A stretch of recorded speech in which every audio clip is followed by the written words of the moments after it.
Alrighty, Dr. Fatschenk here with the final, or sort of almost a bonus module on various bits you might have seen out there. The whole idea is that I give you some terms or expressions you may see out when you're doing your SEO research and you see different resources, and there's always stuff that looks good or kind of makes sense on the surface. I'm going to show you what's good and what's bad. So the first thing is, overall, we've kind of covered that artificial backlinking is bad and that backlinking that drives real human traffic is good. So let's have a look at the bad type of backlinking first. So first, what people did was directly linked all back to their website. So wherever they left a backlink, whether it's on, for example, here either an articles or a profile somewhere or on a comment on a blog, they all had direct links back to a website. Overall, Google didn't quite like that, all these direct links, so especially when they're of the spammy kind. So what people have done then is they've come up with all kinds of schemes for filtering, supposedly, all those links coming in. And the reason for the filtering is this. If you've got a brand new website, it's very unnatural for like a gazillion backlinks to appear at the same time over a very short period of time. So what people did is like, okay, let me give you this example here, okay? I typed in link pyramid here in Google, and you see this image here. So if the yellow one is your website, then they introduced something called buffer sites. So you had these red things over here, and they are typically on established websites, like for example YouTube or Squidoo or Hub Pages or something where a gazillion new backlinks in a short period of time don't make a difference. Okay, they already have so many backlinks, so it doesn't really show up on anyone's radar if there are a few thousand extra backlinks in a short period of time. So you had your own website, and then in between a few buffer sites, and then all this other stuff is linking to them very, very quickly. And one tool that helps you do this is, for example, SENuke, SENUKE, or the new version is SENuke X. Stay away from this kind of stuff. It's all aimed at spamming. Okay, so another one would be a link circle. Let's see if we can find one here. It's sort of a buffer ring, and the idea was basically to link in a buffer fashion from one to another. Again, over time, Google has figured out how this works. Here's another example. Instead of here, they use Blogger, Tumblr, Webs, all these sort of intermediate things. Here's another example of what they do. Your website at the top, and then Web 2.0 authority sites, which would be, for example, YouTube, article directories, social bookmarks, then profile backlinks, RSS feed submissions. This is all aimed at spamming the website or spamming the search engines, and it works less and less. Okay, whether it's a link pyramid or this crazy circle thing here, whenever you see someone offering a buffer site between you and spammy stuff, stay away from it. Okay, over time Google are going to figure out what it is, and they punish you big time when you do so. And this is not like the punishment can mean the difference between you showing up on Google and you no longer showing up ever again. I'll give you examples. For example, there is, let's do private blog networks. Okay, that was huge until a couple of, well, actually, only a few months ago. And here, Google eliminates another link network. So Build My Rank, for example, was one. SEO Nitro and all kinds of various things. The idea of these things was that someone, rather than have this artificial structure which we see here, instead they have real websites on real domains, all hosted on different computers or distributed over the internet, so they have different addresses, IP addresses. So Google doesn't see them all being stuck in one corner at one hosting company, but they go all over the place. So people build these networks, and they had some software where you could go in and put some content on all of these at the same time, and then all these different blogs point back to your website. So it'd be some like this here. All the black ones on the outer side suddenly point back to your site in the middle, and because they're all on different computers, it was supposed to mimic that this is real stuff, real content. Remember what I said earlier. When you have a backlink from a site that is all about RV financing, and the piece of content from which link starts is about RV financing, and it then points to your website which is about RV financing. That is relevant, and it's obviously good. Here you had all these different blogs out there, and because it was a mass-produced junk farm, people were submitting stuff about porn, about ice cream makers, about RV financing, about all kinds of stuff. First of all, huge variety of types of topics, bad news, lots of gambling, porn, really horrible stuff in there. That's super, super bad. So suddenly the backlinks you're getting back to your site are coming from a neighborhood that is definitely a no-no in the eyes of Google. So, once again, bad. And all Google did was basically they joined these networks.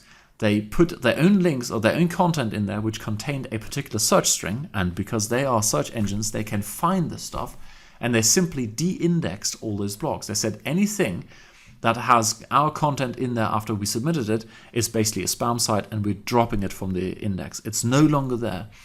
On top of that, they looked at every single site that was being linked to from these crappy sites and said, you are doing something to manipulate the search engine rankings, and we're going to throw you out. And that's how a lot of people lost their search engine rankings, okay? So whenever you see someone saying, I can submit your content to tons and tons of sites at the same time, while Google can do the same thing, and they can figure out that your site is being linked to, and they can drop you. So once again, that's an example of what not to do. The final topic I want to mention in these sort of bad things is Matt Callan. Matt Callan, by the way, is one of the, he has one of those networks along with someone called Dory Friend. They are like the kings of spam. If you ever see anything by Matt Callan, don't go there. Same goes for Dory Friend. And I could possibly be sued, I reckon. So I restate that statement. If you want to do very white hat stuff, white hat is means that you're doing the proper stuff, your proper search engine optimization without doing any spammy stuff. And you don't want to, if you want to avoid any getting in trouble in the future, then stay away from Matt Callan and Dory Friend. Anyway, the reason I popped him up was this thing, Artool Spinner. Okay, you may have heard about spinning, and all that is basically taking a piece of text, like a piece of text, and you say, well, I write an article once, and now I want to create two versions. So what I'm going to do is take that thing here, say text. No, stop Google, stop doing that, and replace it by content. Okay. So now there's a piece of software that goes in and says piece of text, and the next time it spins a new version, it says piece of content. Okay, they semantically, in terms of the meaning, they're the same thing, but of course they sound different, and as a result, it looks different in the eyes of Google. So what people have done is basically written one piece of content that has, all this stuff in here, all kinds of alternatives, and then they spin new versions of text. The problem is, they quite often come out quite horrible because people go and use automated tools for the substitutions here, or they go to someone in the Philippines who does speak decent English but not great English, and the result quite often is grammatically maybe barely sensible, but then the end result is not very nice to read. And that once again is basically creating crap content in order to game search engines, and they don't like it. And they're developing algorithms for detecting it. So that's why you want to definitely stay away from whenever someone tells you, hey, I can spin your text.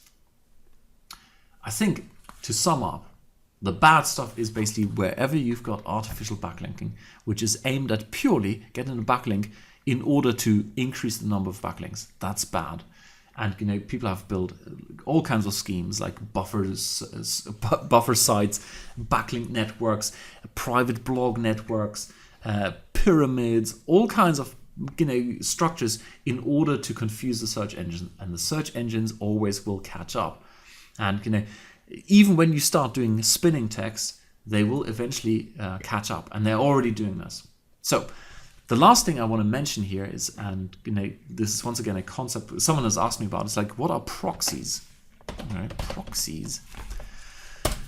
The idea of a proxy is that when you're doing stuff you're not supposed to be doing on Google, you hide yourself behind a proxy. A proxy is nothing but a computer that sits somewhere else, allows you to access, for example, Google through that computer. So rather than the query originating on your computer, it now looks like it's originating on the other computer. That's all a proxy is. And you can buy proxies for, doing dodgy stuff online. If you're doing everything the way it's supposed to be, you don't really need proxies. The only reason why I'm even mentioning proxies is that when you do keyword research, that'll be a future module. Well, we'll get to that in a couple of modules. If you're doing lots of requests to Google and you're doing that using software, then it's sometimes worthwhile having a proxy, because Google doesn't like it when you automatically do lots of queries to Google. That's the only reason we ever want to touch proxies. So I guess now we've looked at the bad stuff, let's look at the flip side, and we can do that right here very quickly because I can tell you in almost one sentence what the right way of backlinking is, and that is any link that is at a place where real people look at it and they might even come over to your website and like your content, in the sense it's actually relevant. That is it. So if you've got any piece of content out there, for example, in a PDF depository where people really look for good advice on RV financing, and then they click on the link, they end up on your website and they go, oh, this is an awesome site, and ideally go and share it on Facebook. That is a good backlink, and you can build those all day long. And there are tons of different ways of doing this. You can, for example, use press releases. You can create great videos on YouTube. You can, if you're in a local market like Dentist Atlanta, then you can go to all kind of business directories, because people look at business directories to look for businesses. You can go to places like Yelp and Yellow Pages and all that kind of stuff. That is the type of backlink that is natural, and Google doesn't mind those at all.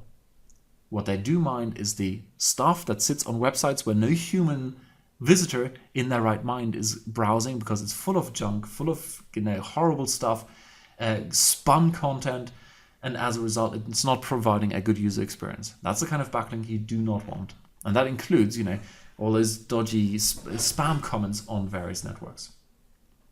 So the last thing in all of this here is what I want to quickly show you is the Google Webmaster tools. And for this, all you do is you go to Google.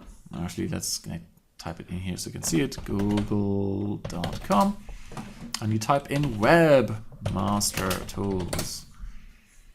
And then you click on Webmaster tools, and you obviously have to sign in. And here we've got a couple of my sites. This is an older, that is actually the one I mentioned earlier, the site where I had lots of reviews, and people click on it and then they either bounce back or they don't, okay? And what we want to do now is click on there, and I've since abandoned this website because it was kind of a test site for various search engine optimization things, and it got hit very, very badly by Google because I did some of those bad things, okay?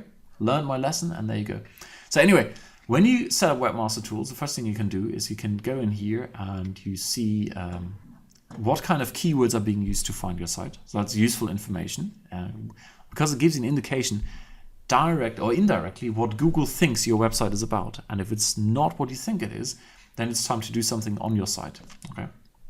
The other thing is it gives you messages here. And if we look over here, it says Google Webmaster Tool notice of unnatural links detected to your website. Okay, so I admit on this website, on this particular one, I outsourced SEO to a company, and they did something which wasn't what Google wanted. And as a result, they've basically dumped my site from the index. It's no longer really visible. I mean, you saw the results there. There's a handful of traffic from the search engines, but not very much. And that's why you want to have the Webmaster tools. So when you get a notice, and this is just one notice, but you'll get notices, for example, we can't read your sitemap, or someone has hacked your site. There's all kinds of useful information in there, so it's worth having Google Webmaster tools. Now, a little word of warning then. When you put your site into Google Webmaster tools, you're kind of opening up your website. And for anyone who's doing proper white hat SEO, That's fine. There's no issue with that at all. But some people still insist that they want to do some kind of, black hatty stuff. That's the artificial backlinking, which is not aimed at driving human visitors, but at fooling the search engines. If you do that kind of thing, just as a side note, do not put multiple sites into one account, because the moment you've got multiple sites in one account and one of your sites gets hit, Google goes into your account and looks at all the other sites to figure out if you're doing something untoward there. So just as a, now I am saying do not do anything dodgy, okay? And here's one of the reasons why, because this site, which required a lot of effort, I outsourced the SEO and I got hit badly, okay? Got removed. Here is the real consequence of doing this dodgy stuff. Had I had, and I have another account, I've got several of these accounts. In one, I had several sites in there, and one of them, same SEO company, got hit, and then suddenly all my sites were under scrutiny. Bad news. But all in all, I'm saying do white hat stuff, and you never need to worry. But use Google Webmaster, because they give you all kinds of warnings, like your site got hacked, all kinds of goodies in there. Alrighty, that's it. So summary of this kind of bonus module was a couple of examples of bad backlinking, examples of good backlinking where you can do it all day long, and then how to use Google Webmaster tools, namely to find out that everything is going okay, and if there's something not going okay, you get a warning. Alrighty. Now in the final module, what we're going to do is look at keyword research. Okay, that's the big issue a lot of people have. Like, alrighty, I understand all the backlinking, I understand the social media, I understand doing only good stuff, I understand all of that. Now, how do I go out and figure out which keyword is the one I want to go for? And that's what we're going to do in the last module. Alrighty, see you in a sec. Bye.